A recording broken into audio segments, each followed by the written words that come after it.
All right, so I have my little two people doing book report, people books, people books that we should be reading as adults. And tell you, he's gonna tell you his name. He's gonna tell you what grade he's in. Like the entire thing that I've read. So yeah, so far. All right, so where you're live, okay? We're seeing you right now on YouTube, okay?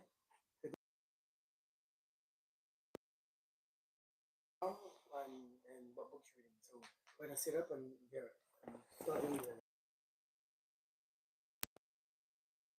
And I'm today I and for the past week I have been reading The Game of Life and How to Play. The Game of Life has been talking about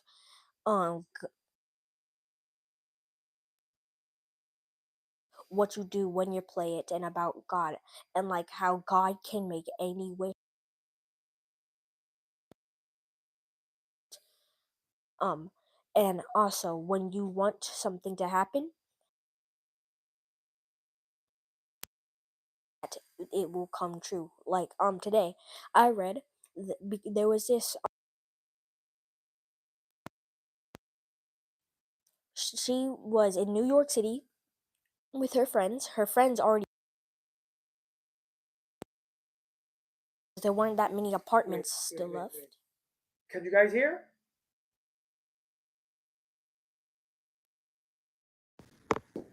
Yeah. Yeah. It keep breaking up. Give me a second. Okay, can you all hear now? Can you all hear now? Let's see, it was cutting out. All right, go ahead and continue. Um, there was this woman. She lived in New York City. Her friends already had an apartment, and it was a tough time because there weren't that many apartments up and good for people to live in. There was this apartment this woman wanted, and over 200 people wanted to get the apartment. But she also signed up still, and she bought a bunch of furniture and a bunch of blankets and pillows and all that stuff for the apartment to act like she already had the apartment, so God would be with her side to help her get the apartment. And her friends were downing her, saying, "Oh, there was way too many people. You're probably not going to get the apartment." And then in a miraculous way, the owner saw what she was doing and how much she wanted the apartment and gave her the apartment, and she was so happy to have the apartment to herself. Okay. So tell me more about the book. What have you learned about that book, The Game of Life? If you want God to be with your side for stuff like wishes and you want stuff to come true, you have to believe in it that He will give it to you, and you have to act like He has already given it to you. What do you think that means? Act like he already gave it to you. What do you Like, think that means? like can I say an example? Say example. So like, if there was this special type of candy you want, and there no actually if you were trying to bake a cake, but there was there was one ingredient that you didn't have, but you bought all the other ingredients to act like that ingredient would come back and to act like you already had the stuff to make the cake, to act like the ingredient that you needed would come back to in stock, and then the next day you went back to the store and the ingredient was back in stock. Okay. So to pretend that you already have it, so you carry on your life like you already have it. Like you're acting like you're living in it. Like, cause this woman, she started in the hotel. She started living in a hotel, but she acted like she was living in the apartment. Okay. So how do you take that what you have learned so far? By the way, what page are you on? Um, I am on page 25. 25. Okay. So what so far, how would you take that what you have learned in your own life? that if I want something, I want to act like I already have it, and I want to believe that I'm going to get what I want. Like, remember when I asked you, this, the yeah, last weekend, if I could go to my friend's house, Uh-huh. and um, you said no only because it was going to rain. Mm-hmm. Yeah, that means that because I was really hoping and believing that you would say yes, um, I still asked. And I knew you were probably going to say no either way, but you still were going to say yes, but you only said no because it was raining. Okay. So is that why you keep bothering me? All right. So what would you tell people so far? What would you tell your friends about what you read? Mm. I would say that if you want something, you want to try your best to get it, believe that you might get it, and act like you already have it. After you already have it. Okay, good. Thank you. That's what act like you already have it is what I read about today. Act like you already have it. What chapter was that? What was the second chapter that you read? Oh, what was the most important part? Wait, a matter of fact, yesterday you spoke about the subconscious mind, the conscious Conscious mind, mind and and super conscious. can you explain what those three things are? Or you forgot? Okay, I don't know what the subconscious mind is, but I know what the conscious and superconscious mind is. So the conscious and superconscious mind is like neutral, and it can tell sicknesses, death, danger, and disasters, and poverty, and limitation. Mm-hmm. And superconscious, Is the God-like mindset, right? like you have a mind like God, like your mind is focused on God and what things you're going to get from Him and how you're going to get it. Okay, good, good. Appreciate it. Appreciate it. All right, good job. Thank you.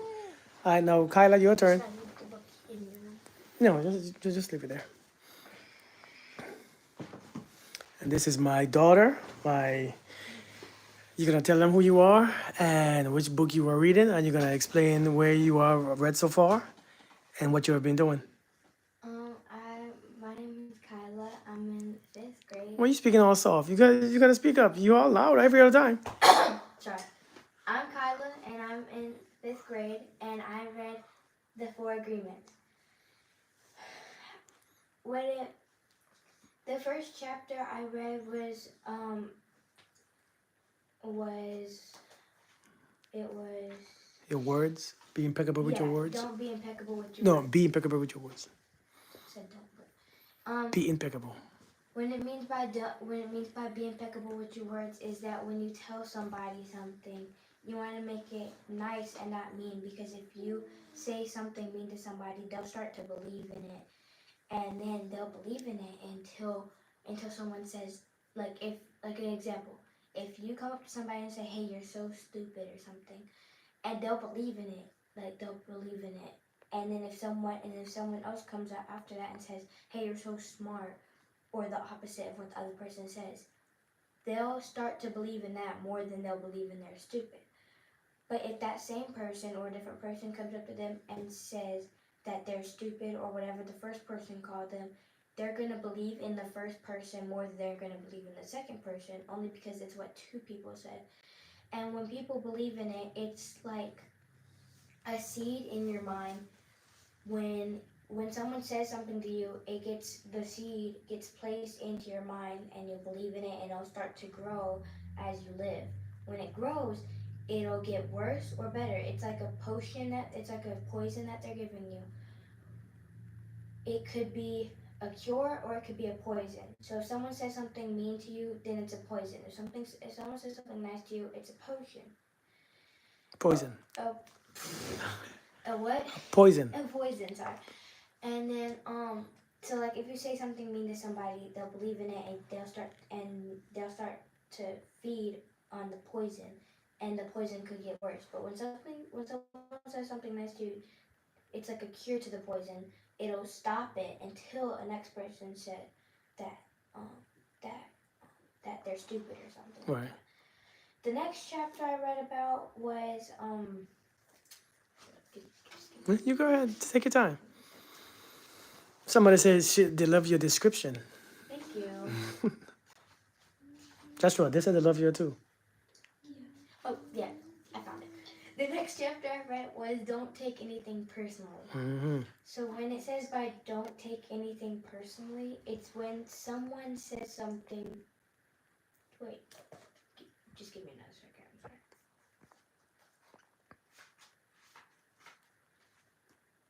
My bad. Next chapter I read was don't make assumptions. Okay, don't make assumptions. Yeah, sorry. I'm sorry. What it means by don't make assumptions is don't assume something. So if I wanted to ask my dad a question, like if I could go to this party, and he previously said no to Joshua, and I think he's gonna say no to me. You just want to always ask questions because if you don't, then he could have said yes, but you'll never know if you don't ask the question. So it's like if you're grown up and you are living a happy life with your husband and you're mad at him one day and he comes home from work and you're mad at him because you're assuming that he might have cheated on you. I'm sorry, but you're assuming that he might have cheated on you, but he didn't actually. You're assuming it, and it could ruin your whole entire relationship. Making assumptions is like living in a fantasy world. When you make assumptions, then that's like when you go to a grocery store and you see this cute boy you like, right? And he looks at you and smiles and he walks away. You could think, oh, he might like me back. But that could have not been the case. He could have just been trying to be friendly. Hmm? Or he could have just waved at you or something and you're like, oh, he likes me, I like him too. And you're going to make a fantasy world about, oh, we're going to grow up and live happy together and have 25 children and he's going to be the love of my life and we're going to get married. No. When he smiles at you, it's because he's trying to be friendly, or it could be the case, but you want to always ask questions just in case, also because you might be embarrassed, like when you go and ask him, oh, you want to date or something, or want to go to dance with me, and he could say he has a girlfriend or something like that, or he's already going with a different person. It could get you sad, and it could just ruin your relationship you already had with him. Now that's why you always want to ask questions like, hey, when you waved at me, were you being friendly? Were you just being friendly, or do you think we have something between us? Now, if you don't, Where you get this from? Where you get that from? Go ahead. Go ahead. Go I ahead. didn't even say that's until explanation. My bad. Go ahead. Continue. Yeah. So don't make assumption. Was it a bad thing? No, no, no. Mm. Okay, so yeah.